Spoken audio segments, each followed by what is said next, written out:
જડો good morning. Good morning, જય શ્રી કૃષ્ણ બધાને. કેમ છો બધાય? અને આજે સવારમાં તમે માથું ધોયું લાગે છે. સવારમાં જ માથું ધોવાનું હોય તો ક્યારે ધોવાનું હોય? મને છે ને માથું ધોવાનું હોય ત્યારે બહુ કંટાળો આવે, પણ તોય આપણે ધોઈ નાખીએ. અને હમણાં માથુંમાં નવું શેમ્પુ યુઝ કરું છું ને તો માથું ધોતા બહુ વાર લાગે છે, કારણ કે ફીણ જ નથી હોતા. અચ્છા, એવું છે? તાર બહારથી ફીણ લઈને જવા. પણ બહારથી ક્યાંથી ફીણ લઈ જવા? મારે હોવા તો જઈને બહાર આવી કે એ વાત તો છે. અને આ ઝાડુનું મોઢું ડબલ મોટું થઈ જાય, કારણ કે આજે શું છે? આજે મારા ભત્રીજા એટલે કે અર્થુનો બર્થડે છે. વાહ. હું કહું છું નીરવ ને હાલ આપણે જઈએ સુરત, પણ નીરવ નથી માનતો. ઓબ્વિયસલી નથી જ જવાનું, ખાલી ખોટી વાત કરી છે. પણ અત્યારે સ્કૂલે ગયો હશે, એટલે સ્કૂલેથી આવે પછી આપણે એને ફોન કરશું. તો ટીચકુભાઈ નું આપણે નવું નામ પાડી દીધું છે. ટીચકુભાઈ નું નવું નામ છે લીક્સી. લીક્સી. તો ટીચકુભાઈ નું નામ બહુ ગમ્યું છે એટલે એ દાંત કાઢે છે ને. ટીચકો, લીક્સી છો તું? લીક્સી છો? લીક્સી છો? બા જો શોપિંગ કરીને આવ્યા ને એટલે ટીચકુભાઈ નું ધ્યાન અત્યારે નાની ઉપર છે. લીક્સી, તો આપણે નાઈ ધોઈને તૈયાર થઈ ગયા છે ને આપણે ટટકારી દીધું છે મહાદેવ વાળું ટી શર્ટ. અને આ ટી શર્ટ કયો કે શર્ટ કયો, પણ આ વસ્તુ છે ને જ્યારે આપણે ફરવા જઈએ ને ત્યારે જ યુઝ્યુઅલી પહેરતા હોય છે. પણ મેં કીધું આજે આપણે ઘરે પહેરી લઈએ, કારણ કે કેટલા દિવસ પછી મેં લગભગ આ બીજી વાર જ પહેર્યું છે. પહેલી વાર મે બી આ સોમનાથમાં લીધું હતું ત્યારે પહેર્યું હતું, અને આ બીજી વાર પહેરું છું. તો આજના બપોરના મેનુમાં છે આપણે દાળ ભાત છે, ભીંડાનું શાક છે અને રોટલી છે. અને ભીંડાનું શાક હમણાંથી છે મને બહુ ભાવે છે. ખબર નહીં, પેલા મને નહોતું ભાવતું એટલું બધું, પણ હમણાંથી ભીંડાનું શાક લાઈક બટેકાનું શાક ભાવે એટલું તો ન ભાવે, પણ થોડું ઘણું બીજા નંબરે આવે ને એવું મને ભીંડાનું શાક ભાવે છે. તો જો શાક કઈ ચડવા મૂકી દીધું છે, દાળે ચડવા મૂકી દીધી છે. ટીચકુભાઈ આજ શાક નહીં ખાય, કારણ કે અંદર મરચું નાખેલું છે, એટલે ખાલી દાળ ભાત ખાય અને દાળ રોટલી ખાય. જો ભાઈ, નીબુ અત્યારે પીવે છે નારિયેળ પાણી, પણ ગ્લાસમાં, કારણ કે નારિયેળમાંથી તેને પીવતા નથી ભાવતું, એટલે. પણ એને જો બહુ મજા આવે છે. ભાવતો છે ને અંકિતા એને? બહુ ભાવે. જો તો ખરા, ચપ કરતો ચાપી ગયો. મને હવે મને બોલાવશે એ ખાવા પીવા મન ન બોલાવે, રખડવાનું હોય ત્યારે બોલાવે. અત્યારે જો દાળ ભાત બનાવ્યા છે અને ભીંડાનું શાક બનાવ્યું છે. મને નીરવને બંને ભીંડાનું શાક ભાવે છે, અને દાળ જો વઘારાઈ ગઈ છે. સ્મેલ આવે છે કે નહીં નીરવ? આવે છે, વઘાર નહીં તો વાંધો નહીં. તો હાલો બધાય જમવા માટે. અને ભીંડાનું શાક મેં કડકડિયું બનાવ્યું છે, બધાને ભાવે તો સારું. ઓકે. અને ભીંડાનું શાક હમણાં મેં ખાવાનું ચાલુ કર્યું કે આપણે બંને હારે જ ખાવાનું શરૂ કર્યું. મારા ઘરે ગયા હતા ને ત્યારે નીરવે બહુ વખાણ કર્યા ને એટલે મેં ખાધા. મારા બેને જે શાક બનાવ્યું હતું બહુ એટલે બહુ મસ્ત બન્યું હતું. આજે આપણે ટ્રાય કરી, સારું બન્યું હોય તો ઠીક છે, નહીતર ખાઈ તો લેવું જ તોય. હેપી બર્થડે અર્થુ. Thank you. બધાય વ્યુઅર તને હેપી બર્થડે કહેશે. બધાયને થેન્ક યુ કહી દે. બધાયને થેન્ક યુ. અહીંયા ક્યારે આવું તારે? વેકેશનમાં. વેકેશન તો તાર પડતું જ નથી પણ. હમણાં પડશે ને. હારું આવજે હો ને. Happy birthday. Thank you. બધાયને અર્થુ પાર્ટી આપવાનું છે. બધાય હા, બધાયને છે ને બધાય માગી લેજો અર્થુ પાર્ટી.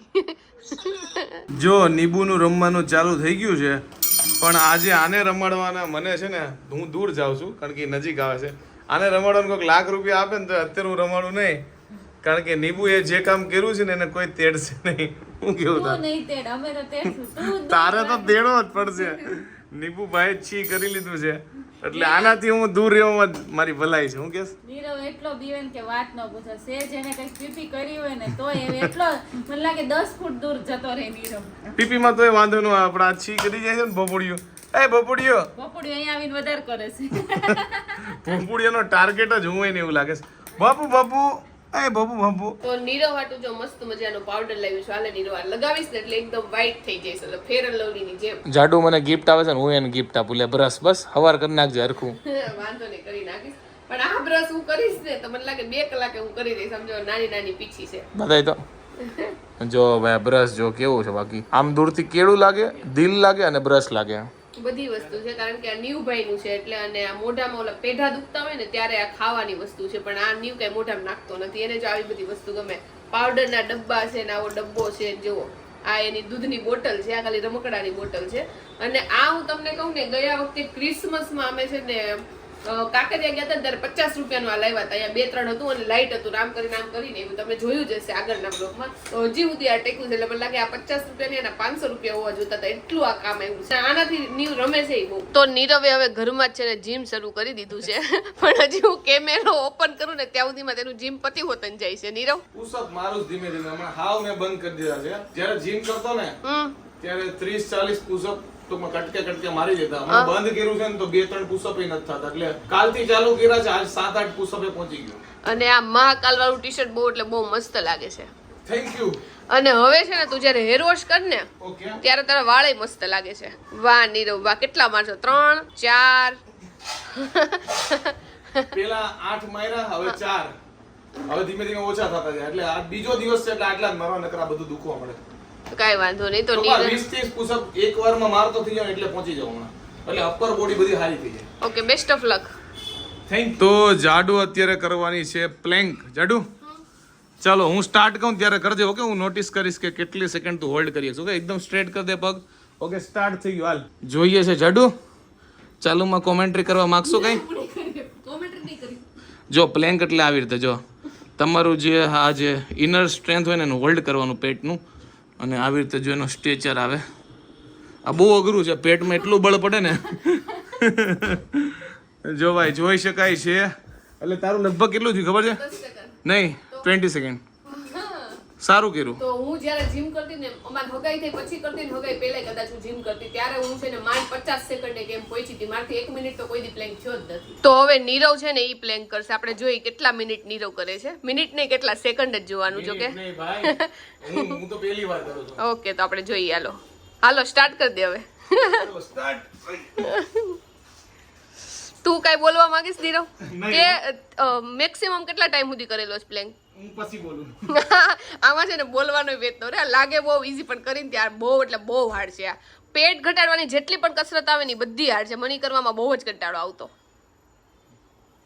નીરવ કેટલી વાર છે? હવે બસ મારથી જીતી ગયો તું. જોયું જાય છે. 30 સેકન્ડ 40 સેકન્ડ કેટલું થયું? જો કે ટાઈમ મહેનત જોયો, નીરવ જ જોવે છે. 30 સેકન્ડ થઈ ગઈ. વાહ વાહ વાહ, આહા બહુ હાર્ડ છે આ. કરો ને ત્યારે ખબર પડે. વાહ નીરવ વાહ. મને લાગે છે હવે નીરવ થોડીક વારમાં જ છે ને ઢળી પડવાનો છે. હા વાહ વાહ. કેટલા મિનિટ થયો? કેટલા મિનિટ થઈ? 50 સેકન્ડ. 50 સેકન્ડ. વાહ. તો નહોતો જવાનો, પણ પહેલા દિવસે તમે કોઈ બી એક્સરસાઇઝ બહુ કરો ને હા હા. તો 2-3 દિવસનો રેસ્ટ લેવો પડે. એમ થોડુંક વધારે. મારથી કાલ 4 પુશઅપ થી આજે 8 થઈ ગયા. વાહ. કાલે આવતીકાલે 12 ની ટ્રાય કરી. પછી પરમ દિવસે 24 દી, પછી 48 દી, 12 પછી 16 આવે. અને બીજું આ બધી વસ્તુ અમે જીમમાં જતા ને એને શીખવાડ્યું છે.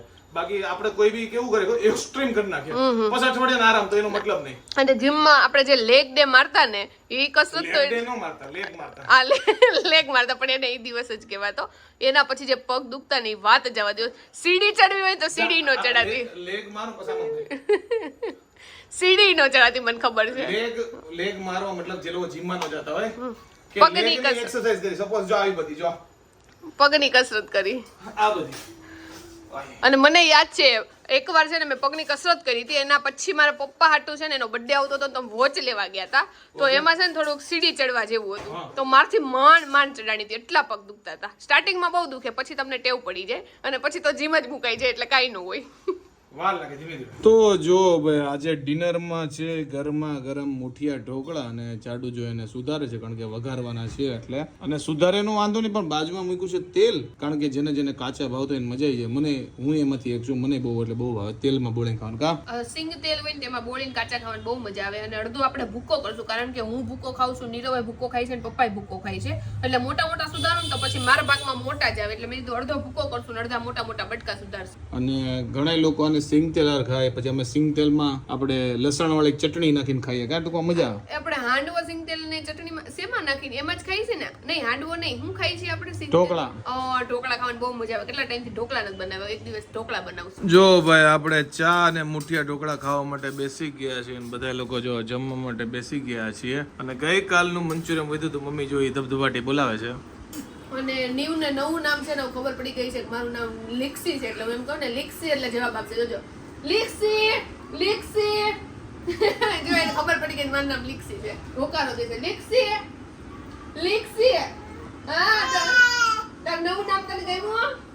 નવું નામ તને ગમ્યું? લીક્સી લીક્સી. જો હોકારો દે છે. તો જાડોએ જો પાછળ નખરા કરવાનું ચાલુ કરી દીધા છે કેમ કે નીરવ આજે બહુ હેન્ડસમ લાગે છે એટલે હું આ આગ લગાડું છું, આમ એને હાઈપ ઊભી કરું છું. આગ લગાડશો કે આગ બની છો? આગ વહીની છું, આમ હાઈપ ઊભી કરું છું નીરવની. આઈ ઊભું કરીને હું કરે, હુઈ જવાનું છે. હું એવું જોઈને બીજું તો હું કરવાનું. અને અમે બંને જો ઓલમોસ્ટ સિમિલર જેવું પહેર્યું. એને જો ટ્યુનિક પહેર્યું છે અને આપણે જબ્બા ટાઈપનો જે શર્ટ આવે ને એ પહેરો. શર્ટ કે ટી શર્ટ મિક્સઅપ છે. તને પણ આ મહાકાલ વાળો આ કુર્તો બહુ એટલે બહુ મસ્ત લાગે છે. આપણે મહાકાલનો કુર્તો પહેર્યો છે અને મને એટલી બધી ખબર નહોતી કે આટલો સારો લાગશે, પણ આમાં મજા આવે છે. તમને વિડીયોમાં સારો લાગતો એક નહીં ખબર નહીં આવે. રિયલમાં તો બહુ મસ્ત લાગે છે અને મને એવું લાગે નીરવ આજે હેર વોશ કર્યા છે ને આપણે બે, એટલે હું તો જો કે નથી સારી લાગતી તોય, પણ તું બહુ મસ્ત લાગશે. એટલે હેર વોશ કરું એટલે મારા વાળ ઢળી જાય. હવે હારા લાગે કે નહીં ખબર નહીં, પણ હવે ચાલ્યા રાખે. બીજું હું હારા જ લાગે છે. હવે મને ખબર છે હારા લાગતા હોય ને એટલે વધારે ફૂલાઈને એવું કરે હો. પણ એ તો લોકો કમેન્ટમાં તો ગાળું જ દે છે કે વાળ નથી લાગતા. પણ એ મને એવું લાગે કે બધાના પર્સપેક્ટિવ અલગ હોય. લાઈક મને ગમતા હોય લાંબા વાળ તો તને કદાચ ન ગમતા હોય, મમ્મીને ગમતા હોય, પપ્પાને ન ગમતા હોય, તે રીતે બધાના પર્સપેક્ટિવ અલગ હોય. એટલે અમુકને ન ગમતા હોય અને ન ગમતા હોય એના કરતા ગમવા વાળાની સંખ્યા વધારે. અને બીજી વસ્તુ એ છે કે ગમે કે ન ગમે, આ થોડાક લાંબા હજી કરવાના છે, પછી થોડીક હેરસ્ટાઈલ હરખી થાય. અત્યારે ટૂંકા વાળો એટલે જો અમુક નાના હોય તો અસ્ત વ્યસ્ત રહે ને એવું બધું હાલે. અને અત્યારે મેં ઓળ્યા નથી બિલકુલ, એટલે અત્યારે વાળ જજ ન કરતા. અત્યાર સુધી હારા લાગતા હતા, પણ જેવો બ્લોગ શરૂ કર્યો ત્યારે આ વાળ ઊંચા થઈ ગયા. એ તો બધું હાયલા રાખે. બીજું હું અતિ હાવ બગાડ નાખ્યા. તો કાંઈ વાંધો નહીં. એ હારું નજર ન લાગે, નકર બધાની નજર લાગી જાય એટલે વાળ બગાડ નાખું. ઓહો, આ હેરસ્ટાઈલ તો જો હવે બહુ ગંદા લાગે યાર. માણ અત્યારે ગોઠવો. બીજું કે નવીન મારે એટલે લોકોને ખબર પડે કઈ હોય તો. બીજું તો નવીનમાં તો કાંઈ નથી. જો વાગી ગયા છે 11:15 અને હવે બસ હુઈ જાઉં. ખાઈ પી તો લીધું છે. મુઠિયા ઢોકળા કેવાક બન્યા હતા. મુઠિયા ઢોકળા સારા બી નતા. હુઈ જવું નવીન વાત નથી, હુઈ તો રોજ જવાનું છે. તો નીરવ આજ જાગશે મને એવું લાગે છે. આજે- કારણ કે અમારું ફિક્સ છે, જ્યારે મને બહુ ઊંઘ આવતી હોય ને ત્યારે નીરવને જાગવાનું જ હોય, અને જ્યારે નીરવ હુઈ જાય ને ત્યારે હું જાગતી હોય. એટલે આજે મને થોડી ઘણી ઊંઘ આવે છે એટલે મને લાગે છે નીરવ જાગવાનો. આજે જાગવાનો છું. મને ખબર પડી જ ગઈ હતી. કાલ તો હું લગભગ બહુ વહેલો હોઈ ગયો હતો, 11:30. 11:30 થતા નીરવ હુઈ ગયો હતો અને મને ઊંઘ નહોતી આવતી, એટલે મારે કાલે બહુ મોડું થઈ ગયું હતું. અચ્છા હું એવું છે. ફોન મૂકી દઉં તો મને ઊંઘ જ ન આવે. મારે શું કરવું? કઈ વાંધો નહીં. તો 11:15 થયા છે અને બસ આજે તો થોડું ઘણું આવું બતાવવા જેવું હતું. અને ટીચકુભાઈ બહુ રમત કરી છે આજનો દિવસ. તોફાની એટલા કર્યા. હવે તોફાન આજે કરવા મેં ટીચકુનું નામ લીક્સી રાખ્યું હતું અને બધા એવું કહે છે કે તમે ટીચકુના નામ હું કામ રાખો છો? તો અમે આમ એને નીવ જ કહીએ છીએ. તો અમારા ઘર જેટલા દિવસ આવ્યો છે ને, મેં બધા દિવસના અલગ અલગ નામ વિચારીને રાખ્યા છે. કાલે એનું નવું નામ રાખવાની છું. અચ્છા ઓકે. એટલે હું રોજ હમણાં નવા નામ રાખીશ. તો તમે પ્લીઝ એવું ન કહેતા કે કેમ તમે એને નામ બગાડો છો. નામ નથી બગાડતા, આમ તો એને નીવ જ કહેવું, પણ અહીંયા આવ્યો છે ને તો એને હું લીક્સી કહું તો કેવા મારે હું દાંત કરે મને ઓકારો દે. અને ઘણા એમ કહે છે કે હવે ભોંપુડીઓ નો કયો, ટીચકુ નો કયો, એવું નથી. પ્રેમથી કોઈ બી તમે કોઈને બોલાવતો હોય તો ઈ નામ બગાડ્યું ન કયો. અમે લાઈક એના કઈ અપશબ્દોથી થોડા બોલાય છે. ભોંપુડી ટીચકુ અમારા બહુ પોપ્યુલર નામ છે, એટલે એ તો ભાઈ બધાને જેવું માનવું અને એવું મને નથી. એવું લાગે ગમે એ નાનું છોકરું હોય ને બહાર સૌથી પહેલો વર્ડ છે ને ટીચકુ જ નીકળે. ગમે એ છોકરું હોય એને કહું ટીચકુ. અને મને નાના છોકરાનું નામ પાડવા બહુ એટલે બહુ ગમે. તું નાના છોકરા રિલેટ કર ને, કારણ કે બેન મગજ હરખું થઈ જાય તારું ને એનું એમ. મારા અર્થુ વિવુ વિવાન એ બધાને એમ એટલા નામ પડે છે ને કે વાત જ આવવા દે. તો હવે હું એને અર્થું જ કહું, કારણ કે હવે મોટો થઈ ગયો એટલે હવે એને કઈ નામ ન પકડે. પણ નાના હોય ને ત્યારે ટીચકુન, પૂચકુન, નુચકુન, ટુચકુન બધું કીધા રાખતી હું. કઈ વાંધો નહીં. આઈ હોપ કે તમને આજનો મારો વ્લોગ ગમે છે. ગમે તો શું કરવાનું? લાઈક કરી દેજો, મસ્ત મજાની કોમેન્ટ કરી દેજો, મારી યુટ્યુબ ચેનલ સબસ્ક્રાઇબ કરી દેજો, અને ફેસબુક પર જોતા હોય તો અમને ફોલો કરવાનું ભૂલતા નહીં. તો મળીએ નવા વ્લોગ સાથે કાલે. ત્યાં સુધી બાય બાય. Bye bye.